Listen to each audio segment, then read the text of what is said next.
Ya, sebuah mobil truk trado pembawa alat berat terjun ke jurang di Jalan XKKA di kawasan Persimpangan Darus, Kecamatan Permata, Bener Meriah, dan akibatnya 4 orang menjadi korban dalam kejadian ini.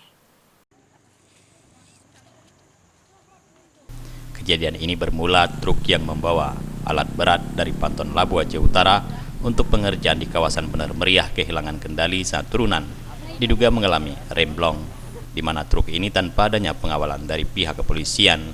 Akibatnya 4 orang jadi korban dalam insiden ini dan lainnya mengalami luka-luka.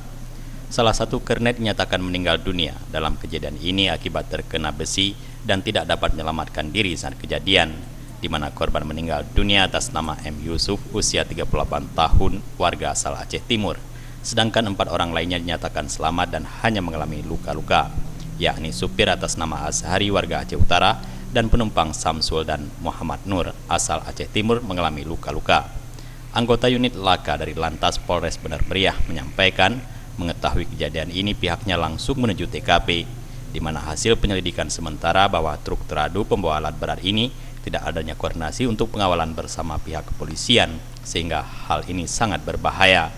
Kecelakaan laka tunggal yang melibatkan mobil trado membawa beko, yang mana mobil ini dikemudikan 1 orang dan penumpang 4 orang.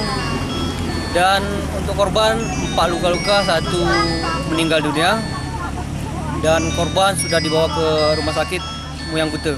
Dugaan sementara penyebabnya, Pak?